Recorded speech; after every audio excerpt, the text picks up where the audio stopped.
هو انت شايف اللي انت بتعمله ده صح؟ هو انت شايف ان انت لما تفضل تكلمها لحد الساعة 2 بالليل واحدة بالليل ده صح؟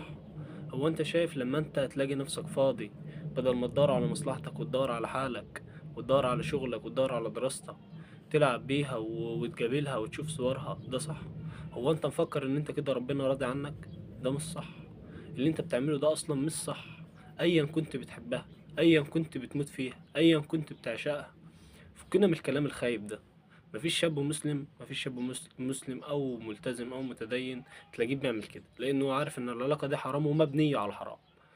ازاي انت بتفضل تتكلم معاها وانا بحبك وانا بنعملك وبعت لي صور ليكي ومش عارف ايه؟ ده كلام كله ما يدلش غير ان انت كده شاب فاسد. ايوه فاسد. انت مستغرب كلامي ليه؟ فاسد. هو في شاب صالح هيكلم واحده من ورا اهلها؟